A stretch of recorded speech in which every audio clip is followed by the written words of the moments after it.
Amém. Abram suas Bíblias no Evangelho de João, capítulo 5, a partir do versículo 16. Quem é que não conhecia a Barrencross aí? Levanta a mão. O propósito é esse mesmo. Quando eu me converti em 1990, esse negócio de cristianismo e heavy metal era um tabu muito grande ainda a ser vencido. E eu lembro que quando eu me converti, eu como um bom crente, botei fogo em todos os meus vinis do Satanás. Bem burro mesmo. Hoje eu falo isso, mas na época, eu lembro que eu queimei tudo. E aí, o que vai ouvir? Tudo que eu ouvia foi para o fogo. E aí só sobrou o que para ouvir na época, Então eu morava em Foz do Iguaçu e o acesso do material era muito escasso. Eu acho que eu fiquei mais ou menos 1 ano sem ouvir música. Porque o que tinha para ouvir eram umas coisas, queixo para cima, eram umas coisas nesse nível. E aí eu lembro que a primeira banda, o primeiro vinil que eu tive contato, graças a Deus, eu estava num retiro e um cara da Mocidade para Cristo, da MPC, estava lá com uma banca de vinis vendendo, e ele tinha alguns vinis lá. E no meio desses vinis tinha 2 vinis de uma banda que se tornou minha banda preferida até os dias de hoje, que é a banda Petra.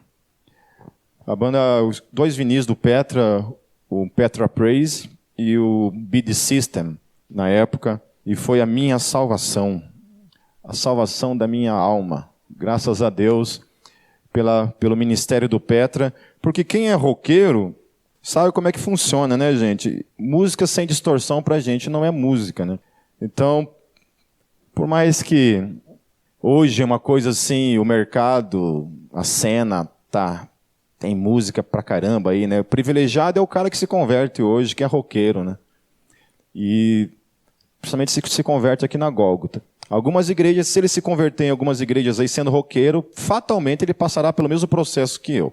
Ele terá que queimar tudo que ele tem do Satanás na casa dele.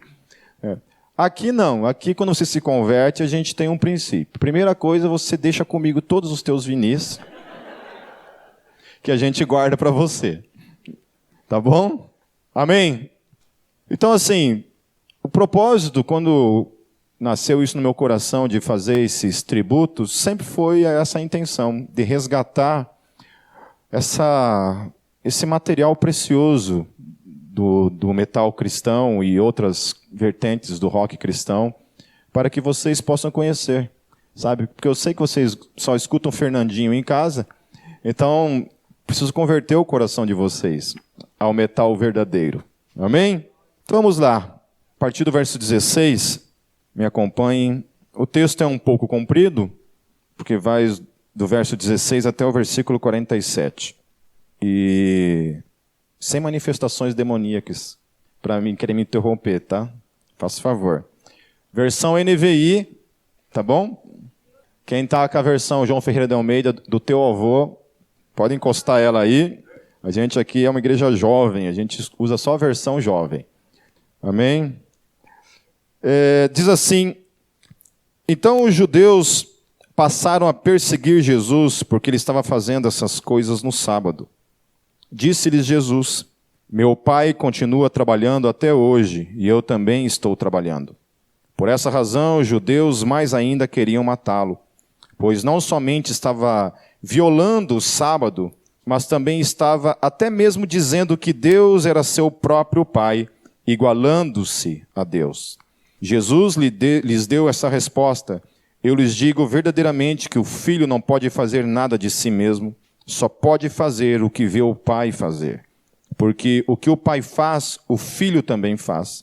Pois o pai ama ao filho e lhe mostra tudo o que faz. Sim, para a admiração de vocês, ele lhe mostrará obras ainda maiores do que estas, Pois da mesma forma que o Pai ressuscita os mortos e lhes dá vida, o Filho também dá vida a quem ele quer dá-la. Além disso, o Pai a ninguém julga, mas confiou todo o julgamento ao Filho, para que todos honrem o Filho como honram o Pai. Aquele que não honra o Filho, também não honra o Pai que o enviou. Eu lhes asseguro, quem ouve a minha palavra e crê naquele que me enviou, tem a vida eterna, e não será condenado, mas já passou da morte para a vida. Eu lhes afirmo que está chegando a hora, e já chegou, em que os mortos ouvirão a voz do Filho de Deus, e aqueles que a ouvirem viverão. Pois da mesma forma como o Pai tem vida em si mesmo, ele concedeu ao Filho ter vida em si mesmo. E deu-lhe autoridade para julgar, porque é o Filho do homem. Não fiquem admirados com isto, pois está chegando a hora em que todos os que estiverem nos túmulos ouvirão a sua voz, e sairão. Os que fizeram o bem ressuscitarão para a vida, e os que fizeram o mal ressuscitarão para serem condenados. Por mim mesmo, nada posso fazer. Eu julgo apenas conforme ouço, e o meu julgamento é justo, pois não procuro agradar a mim mesmo, mas aquele que me enviou. Se testifico acerca de mim mesmo, o meu testemunho não é válido. Há outro que testemunha em meu favor, e sei que o seu testemunho a meu respeito é válido. Vocês enviaram representantes a João, e ele testemunhou da verdade. Não que eu busque testemunho humano, mas menciono isso para que vocês sejam salvos. João era uma candeia que queimava e irradiava a luz, e durante certo tempo vocês quiseram alegrar-se com a sua luz. Eu tenho um testemunho maior que o de João, a própria obra que o Pai me deu para concluir, e que estou realizando, testemunha que o Pai me enviou. E o Pai que me enviou, ele mesmo testemunhou a meu respeito. Vocês nunca ouviram a sua voz, nem viram a sua forma, nem a sua palavra habita em vocês, pois não creem naquele que ele enviou. Vocês estudam cuidadosamente as Escrituras, porque pensam que nelas vocês têm a vida eterna. E são as Escrituras que testemunham a meu respeito. Contudo, vocês não querem vir a mim para terem vida. Eu não aceito glória dos homens, mas conheço vocês. Sei que vocês não têm o amor de Deus. Eu vim em nome de meu Pai, e vocês não me aceitaram. Mas se outro vier em seu próprio nome, vocês o aceitarão. Como vocês podem crer, se aceitam glória uns dos outros, mas não procuram a glória que vem do Deus único? Contudo, não pensem que eu os acusarei perante o Pai. Quem os acusa é Moisés, em quem estão as suas esperanças. Se vocês crescem em Moisés, creiam em mim, pois ele escreveu a meu respeito. Visto, porém, que não creem no que ele escreveu, como crerão no que eu digo? Vamos fechar nossos olhos. Santo Deus, nós apresentamos, Senhor, a Tua palavra diante de Ti mais uma vez. E, Espírito Santo, nós Te invocamos sobre nós. Invocamos a Tua luz no nosso entendimento. Invocamos para que o Senhor ilumine nossas mentes, nossos corações, para compreendermos a Tua palavra. Para que a Tua palavra seja como uma dinamite no nosso coração. Que ela transforme os nossos corações em um novo coração. Precisamos da Tua palavra, Senhor, para edificar a nossa vida, para alimentar o nosso espírito. Por isso, Senhor Jesus, confiamos que a Tua palavra nessa noite não voltará vazia. Em Teu nome, Jesus. Amém. O título dessa pregação é O Deus Encarnado. E talvez, olhando para esse texto, a grosso modo, o texto parece não combinar muito com o título, mas aguarde então o que a gente vai trabalhar em cima dele e vocês verão que tem tudo a ver com essa questão da encarnação do Deus vivo em Cristo Jesus. É interessante que o texto ele começa falando de uma perseguição por causa da questão do sábado, que era considerado um dia sagrado para os judeus. Então os judeus no sábado não trabalhavam, sob hipótese alguma, e de todos os mandamentos, era um mandamento seguido rigorosamente, e que implicava, inclusive, em morte, porque era um dos poucos mandamentos que podia implicar em você ser morto, caso você violasse esse dia. Existe um princípio nele que o cristianismo observa até os dias de hoje, que é a questão do descanso, que você tem que ter um dia da semana para descansar. Obviamente, não nos mesmos moldes que os fariseus observavam esse quesito na lei. Há igrejas até hoje que procuram observar o sábado com algumas regras também radicais, de alguma forma, né? 6 da tarde é o período em que você para toda a obra e só volta no domingo, então, de manhã, né? Ou sábado de tarde, eu nem sei, porque eu nunca fui observar o sábado, né? Mas quem quer saber especificamente depois a respeito do sábado, o que eu penso, o que eu creio acerca do sábado, tem uma pregação no Metalcast chamado O Sábado, o Senhor do Sábado, onde eu trato essa questão do sábado e, literalmente, a irrelevância quanto a isso para com a fé cristã, de que isso não significa absolutamente mais nada, não no quesito em que os fariseus, o judaísmo, o observa. Há o princípio unicamente que nós observamos, que é a questão de você ter um dia de descanso, né? Mas que algumas igrejas, inclusive, guardam o domingo com o mesmo rigor que guarda o sábado, e que não é essa a proposta da fé cristã. Por mais que uma igreja queira, talvez, guardar não o sábado, mas guarda o domingo, com o mesmo princípio radical que se guarda o sábado, está errando o alvo, com certeza. Ok? Eu lembro que na igreja a qual eu congregava, por exemplo, por mais que seja uma igreja histórica, e a doutrina dela necessariamente não esteja vinculado a essa questão de guardar o domingo dos mesmos moldes que o sábado, eu lembro que os mais antigos, por exemplo, consideravam um absurdo, uma blasfêmia você jogar bola no domingo, por exemplo. Ai de ti jogar bola no domingo. Então, qualquer coisa que você fizesse de esforço no domingo não podia ser feito. Obviamente que a gente não olha para isso, né? Tem gente aí que gosta de uma sofrência, por exemplo, que acorda domingo 6 da manhã para correr, né, dona Cibele e senhor Diogo, né? Não sei o que aconteceu com eles, que raiva da vida que eles têm assim para acordar 6 da manhã para ir correr num frio desse, chovendo. É uma alegria, né? Pensa que gente feliz que são essas pessoas, né?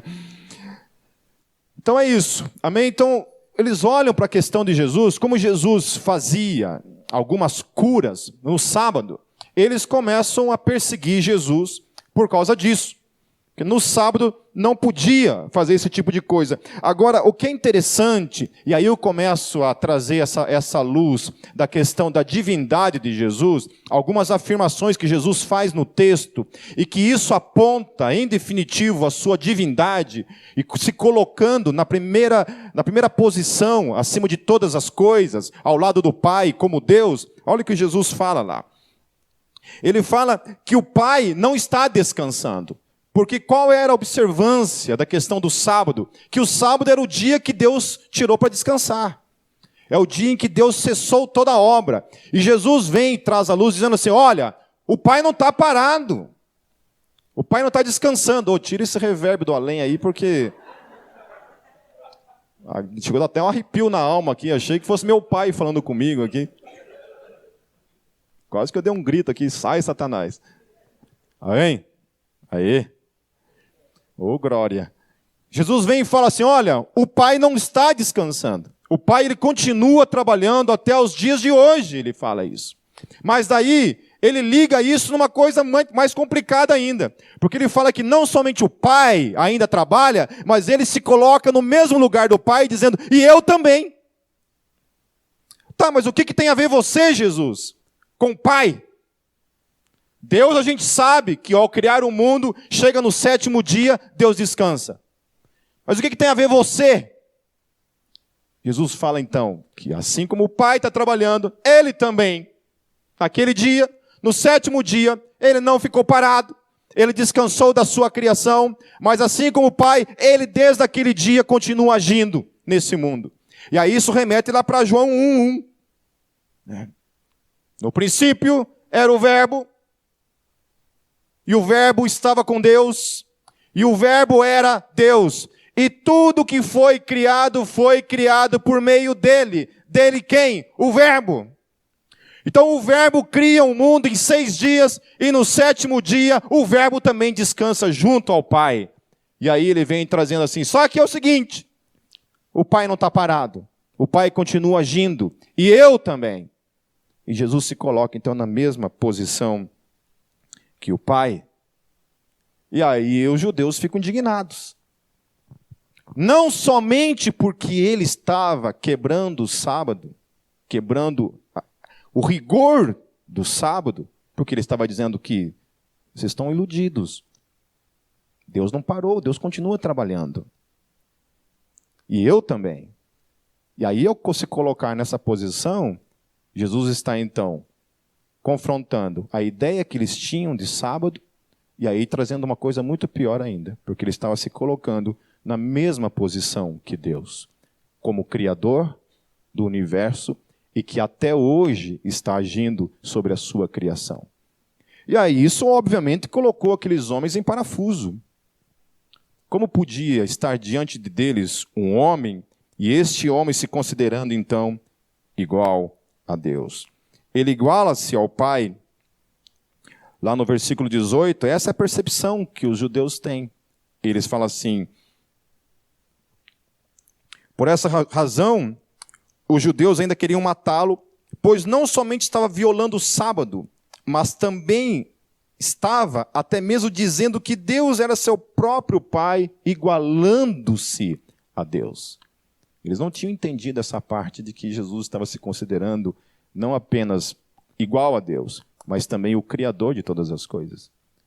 Porque descanso só tem um sentido nesse texto. Uma vez que ele se coloca, assim como o Pai está trabalhando e eu também estou, ele se coloca na mesma posição e eles não entenderam isso. Porque se eles tivessem entendido isso, o bicho tinha pegado para o lado de Jesus, ainda mais. Aí o texto continua dizendo, lá no versículo 19, Jesus diz assim, o Filho faz o que o Pai faz. Jesus é exatamente o que Deus, quando homem, é.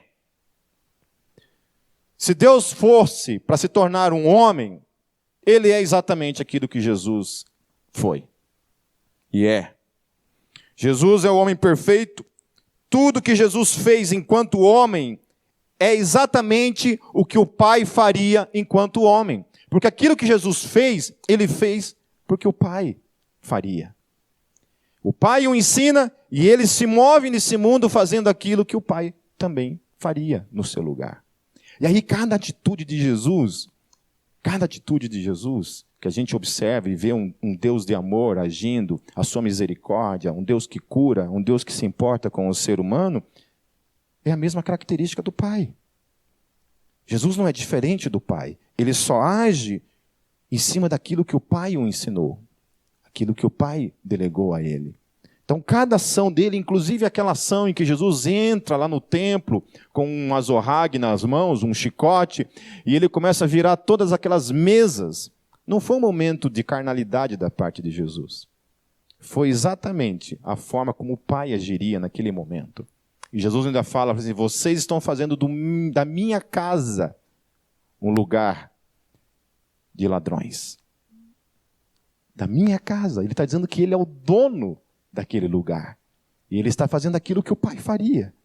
Porque também ele é um com o Pai.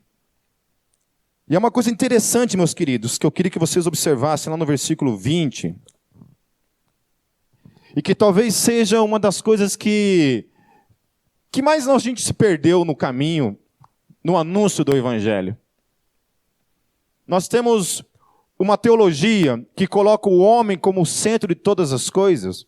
E nessa noite eu quero tirar eu e você do centro do plano da salvação de Deus. E eu quero colocar aquele que de fato deve ocupar o centro de todas as coisas, que é o Senhor Jesus Cristo. O texto diz assim, pois o Pai ama ao Filho. Amém? O Pai ama ao Filho. Então, a encarnação ela não ocorreu somente porque Deus amou a humanidade. Com certeza Deus amou a humanidade, mas ela tinha algo muito superior ao amor de Deus por mim e por você, ou seja, pela humanidade. Havia algo nesse propósito de Deus, nesse Deus encarnado, quando Deus se torna um homem como eu e você, havia um propósito muito maior. E era justamente esse amor, primeiro, que era o amor do Pai. Porque antes do Pai amar a mim e a você, Deus, o Pai, amou a Jesus. Entendam isso. Antes de Jesus, ou o Pai, amar a mim e a você, Deus amou a Jesus. Jesus é o amor de Deus. Jesus é a menina dos olhos de Deus. Ele é o amor maior do Pai. Ele ama o Filho acima de todas as coisas. Acima de mim e acima de você. Deus ama o Filho. E aí isso, meus queridos, aponta para aquilo que Efésios 1, 9, 10 diz. Efésios 1, 9 a 10, fala acerca desse plano da salvação, quando Jesus vem à terra, quando Jesus sobe na cruz e morre por mim e por você, quando Jesus se torna carne, como eu e você, havia um propósito nisso. Olha o que Efésios fala, no capítulo 1, versos 9 e 10. E nos revelou o mistério da sua vontade, de acordo com o seu bom propósito que estabeleceu em Cristo. Isto é, de fazer convergir em Cristo todas as coisas celestiais ou terrenas na dispensação da plenitude dos tempos. É porque Deus ama Jesus que Ele permitiu todas as coisas concernentes à criação, a mim e a você. É porque Deus ama Jesus que todas as coisas convergem para Ele. Ele é aquele que está no centro de todas as coisas, no centro do propósito eterno de Deus. Não é eu e você, é Jesus. Eu e você somos salvos para Jesus. Não somos salvos para nós mesmos. Não somos salvos para viver as nossas vidas. Somos salvos para viver para Ele, porque é dele, para Ele são todas as coisas. Amém? Deus, quando projetou a salvação da humanidade, não era salvar o homem apenas. Não era esse o propósito maior. É para que todas as coisas, inclusive o inferno, inclusive as pessoas que ficarão para toda a eternidade no inferno, e aquelas que serão salvas para toda a eternidade, tudo isso converge para Cristo, para que Ele seja o centro de todas as coisas. Aleluia. Isso muda a minha perspectiva de vida, isso muda a forma como eu caminho nesse mundo. Quando a gente pensa que a nossa importância é tão grande para Deus, que a gente é capaz de virar as costas para Deus e desprezar a obra redentora. Meus queridos, não é você, é Jesus. Você é só esse vaso que Ele usa, pela misericórdia dEle, para transformar você e eu num vaso de misericórdia segundo a vontade dEle. Eu gosto tanto disso. Eu sou tão apaixonado pela teologia reformada, justamente porque tira totalmente a dependência de mim mesmo. Tira absolutamente essa tamanha importância que eu dou em mim mesmo, como se Deus tivesse algum tipo de sofrência por mim. O amor de Deus, antes de qualquer coisa, estava em Jesus. E foi o amor de Deus por Jesus que foi capaz então de me alcançar, porque de alguma forma esse amor em mim e em você vai convergir, vai fazer essa curva para o Cordeiro que está sentado no trono. Ele é digno de todo louvor, glória e adoração. Daí quando eu olho para uma teologia que coloca eu e você como centro de todas as coisas, que a gente é capaz de dizer não para Jesus, que a gente tem a prepotência de dizer que a gente tem o poder de escolher, aceitar Jesus. É como se Jesus fosse um bombom que você quer? Não, não quero. Ah, tá. E quando Jesus vem e diz assim, não foste vós que me escolheste, mas foi eu que escolhi a vós. Isso é libertador, meus queridos. Ser absolutamente livre de mim mesmo, do meu poder de mim mesmo, e de que Deus me salvou para Cristo e as coisas convergem para Ele. O contexto de Efésios 1 todo fala sobre a eleição, sobre o amor de Deus para a humanidade, o fato de Deus ter escolhido a humanidade, o amor de Deus para a humanidade. Aí chega no versículos 9 e 10, ele fala, todas essas coisas convergem, porque foi da vontade de Deus convergir todas as coisas em Cristo Jesus. Tudo converge para Ele. Tudo converge para Ele. Ele diz assim também que Ele faria obras maiores do que aquelas que eles já estavam vendo. Que Jesus já estava ressuscitando mortos. Jesus já estava expulsando demônios. Jesus já estava fazendo paralíticos andarem. Jesus já estava fazendo cegos verem. Jesus já estava operando milagres para todos os lados. E ele fala assim, vocês estão impressionados com essas coisas? Vocês ainda verão coisas maiores acontecendo com os próprios olhos. Todos verão algo ainda maior acontecer. E que obras seriam estas? O poder de ressuscitar os mortos. E aí esse poder de ressuscitar os mortos, meus queridos, eles obedecem pelo menos 3 questões aqui, nesse texto. Porque há 3 tipos de ressurreição que o texto está tratando. A primeira ressurreição é aquela que opera quando você e eu nascemos de novo. Quem aqui estava morto? Mortinho da Silva. 100% fedido. Podre. É eu que estou dizendo isso? Não. A Bíblia fala que todos nós estávamos mortos em nossos pecados, em nossos delitos. Estávamos mortos. Mortos. Mortos, meus queridos. Não houve um momento na sua vida e na minha vida sem Jesus que você e eu estávamos vivos. Nós estávamos totalmente mortos sem Ele. Quando Cristo entra na nossa vida, ali ocorre a primeira ressurreição, aleluia. Hoje não estou mais morto. Se você fizer essa pergunta para mim, hoje você está morto, Pipe? Não, eu sou ressurreto em Jesus Cristo, aleluia. Mas já estive morto. Já estive morto em mim mesmo, já estive morto das minhas escolhas. Já estive morto durante toda a minha vida antes de Cristo. Mas a partir de Cristo, tudo mudou. Ele me deu uma nova vida. E isso remete, obviamente, para o segundo fator,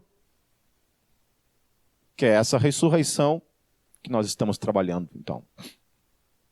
Que é essa ressurreição daqueles que estão vivos. Que aparentemente não estão mortos na carne, mas estão mortos para Deus. E hoje somos ressurretos em Cristo Jesus. E o terceiro, então, fator que Jesus está trabalhando nessa questão é no que se refere à parousia. A parousia, para quem não sabe o que significa o termo parousia, a parousia é a segunda vinda de Jesus. Quanto ao segundo, eu gosto muito de enfatizar algumas questões que essa geração do amor está deixando de lado.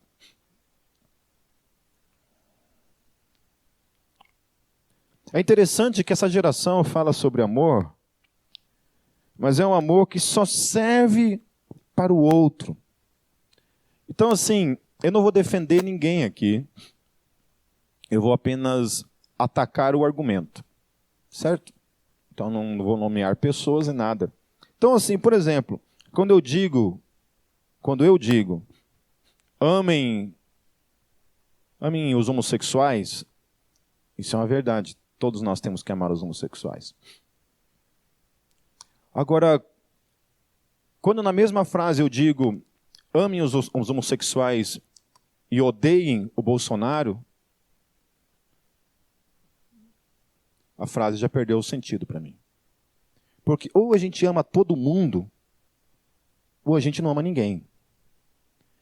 Porque o amor de Deus não pode ser somente para aqueles que a gente pensa que o amor serve. Se Hitler estivesse vivo hoje, eu teria que amá-lo da mesma forma. Então eu vejo gente assim, em nome da fé cristã, dizendo amem tais pessoas. E para as outras digo, e odeiem essas.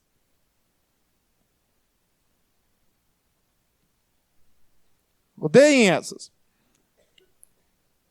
E meus queridos, por mais que seja uma ideia linda, bonita, romantizada da fé cristã, o fato é, por mais que o universalismo tente empurrar a goela abaixo de que o inferno não existe, até eu brinquei na célula há 2 semanas, eu falei, na visão do universalismo, o inferno é o facão de Deus no truco.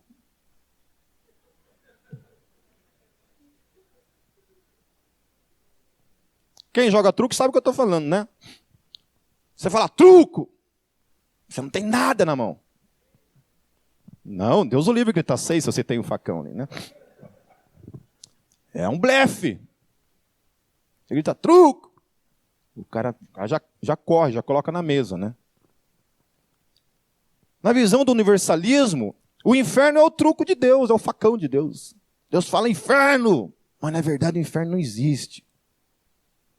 É só uma maneira de um Deus coitadinho, um Deus que fica mendicando o amor humano, e para você amar ele precisa oferecer o inferno como opção. Para você não ir para o inferno, então você ama ele. Então ele fala, truco.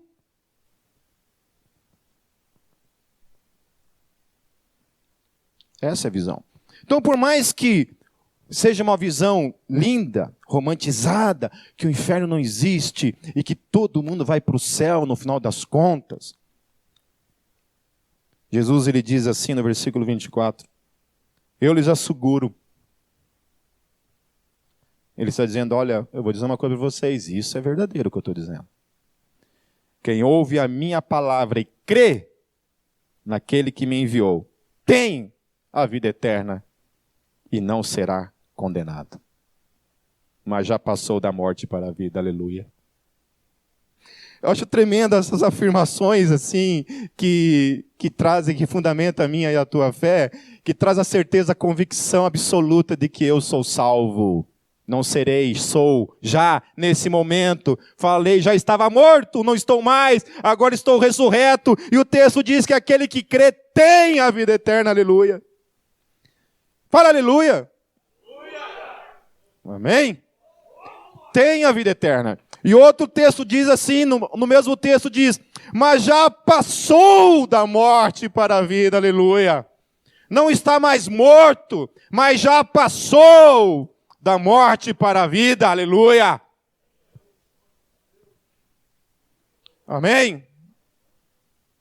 Ué, quando eu estou assistindo jogo de futebol, gente, sério mesmo, vocês não têm noção como eu fico endemoniado. Sério, eu fico absolutamente alterado. Eu falo, vai desgraçado, chuta! Vai! Eu xingo até a 4ª geração de todo mundo ali. Aí quando é para Deus eu sou tímido. Não. Aí sim que eu tenho que gritar mais ainda. Amém? Então você tem a vida eterna, e o texto fala que se você crer, você tem a vida eterna e você não será condenado, mas você já passou da morte para a vida, aleluia. Aleluia. E aí lá no versículo 22, o texto está falando de julgamento. Jesus fala sobre julgamento, e julgamento só tem um, que não ocorreu ainda, mas ocorrerá na sua plenitude. A partir do versículo 25, o texto diz assim, eu lhes afirmo que está chegando a hora e já chegou, em que os mortos ouvirão a voz do Filho de Deus, e aqueles que a ouvirem viverão. Aí eu acho tremendo, porque o texto fala assim, que ouvirão a voz de quem? De Jesus. Não será de Allan Kardec, não será de Maomé, não será do Henrique Cristo, não será da mãe de Iná, não será... Os caras sempre têm que inventar umas coisas aqui para querer complicar a minha vida. Não será do Pipe, não será do Papa, não será do Fábio de Mello. Ó, você está mexendo na minha ferida aí, calma aí, cara. Não fala mal do Fabinho. O texto diz que ouvirão a voz do Filho de Deus, aleluia. De uma forma que eu e você não sabemos, não conseguimos explicar. O dia que esses céus se abrirem, o Senhor Jesus dirá, levantem-se. Levantem-se, todos os mortos, no mar, na terra, aonde estiverem, ouvirão a voz do Filho, todos ressuscitarão por causa da voz do Filho, por causa daquele para quem são todas as coisas. O rei dirá, levantem-se, e todos, absolutamente todos, ressuscitarão. Aí o texto diz assim, pois da mesma forma como o Pai tem vida em si mesmo, Ele concedeu ao Filho ter vida em si mesmo, e deu-lhe autoridade para julgar, porque é o Filho do homem. Não fiquem admirados com isto, pois está chegando a hora em que todos os que estiverem nos túmulos, ouvirão a sua voz e sairão. Os que fizeram o bem ressuscitarão para a vida, e os que fizeram o mal ressuscitarão para serem condenados. Destruindo toda a ideia romantizada, linda, que o universalismo anuncia. De que Jesus está, na verdade, jogando um truquinho e fazendo um grande facão nessa jogada. Se o universalismo está certo, Jesus é mentiroso. A grande propagação dessa mentira é que essa mentira diz que Jesus está mentindo, que Jesus está blefando.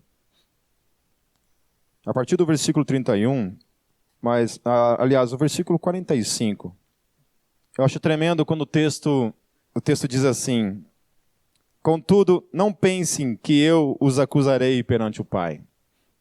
Jesus está dizendo que nesse dia do grande julgamento, quando todos os mortos ressuscitarem, não será Ele aquele que condenará a humanidade.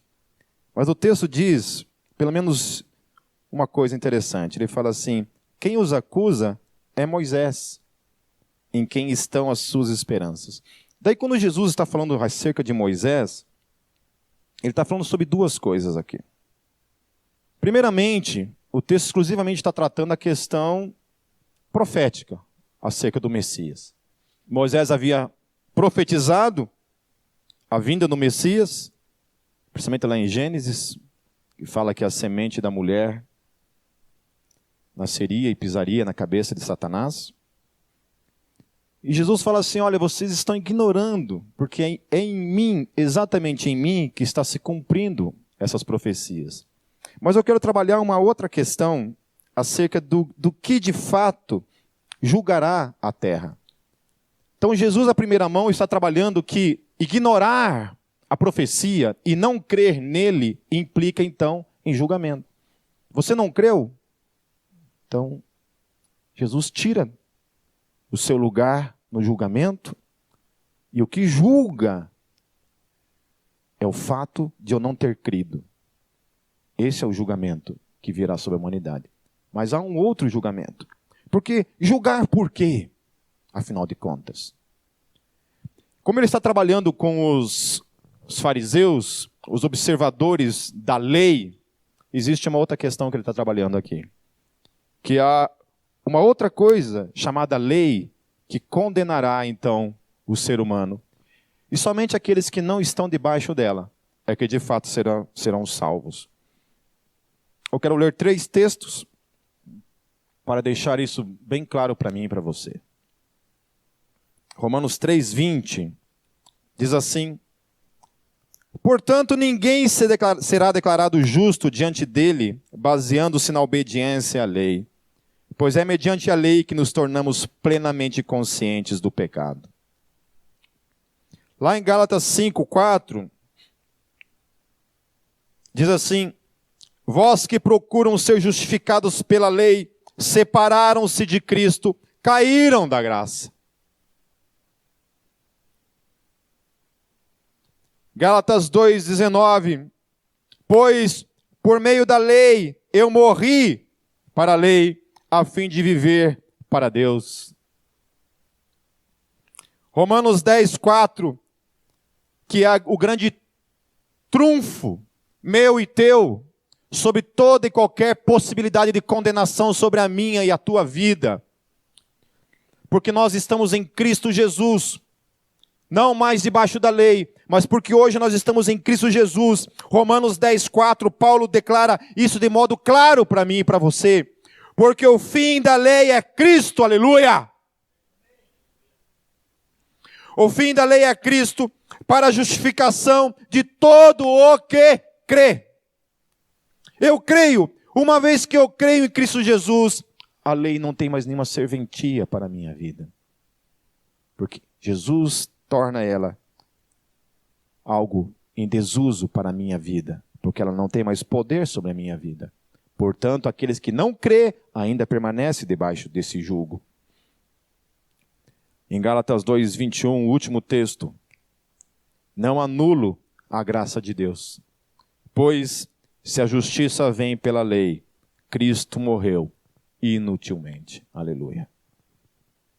Jesus vem como substituto meu e teu naquela cruz, toma a minha e a tua vida naquela cruz, morre toda a condenação da lei. E uma vez que eu e você cremos nele, nós saímos debaixo dessa condenação e somos inseridos nessa nova vida. E aí já não somos mais nós, não somos de nós mesmos, não pertencemos mais a nós. A nossa vida não é para a gente, não é para a bênção, não é para ser feliz, não é nada que envolva a mim e a você. Agora tudo é para Ele, tudo converge para Ele. Para Ele. Aleluia. Tudo converge para Ele. Para Ele. Aqueles que não querem viver para Ele, que não creem nele, não terão a oportunidade de passar a eternidade juntamente com Ele. As pessoas querem o céu, só não querem aquele que é o dono do céu. Ir para o céu sem Jesus é como alguém morar na tua casa sem te olhar na cara. Alguém que não gosta de você. Eu não vou com a tua lata. Eu vou morar na tua casa. De graça. Você vai ter que me sustentar, não vou lavar um prato. Nada. O céu, meus queridos, pertence aos convidados. Aqueles que foram lavados pelo sangue do Cordeiro, que entram lá com essas novas vestes, né? As vestes lavadas pelo sangue. Lá não entra mais nada que é podre, porque não existe mais lei que os condena. Eles já estão justificados pelo sangue do Cordeiro, aleluia. E agora eles viverão para toda a eternidade para o seu Rei. Desde ontem, desde hoje e para sempre. Toda honra, glória, louvor e adoração ao Cordeiro Santo de Deus, para quem são todas as coisas. Amém.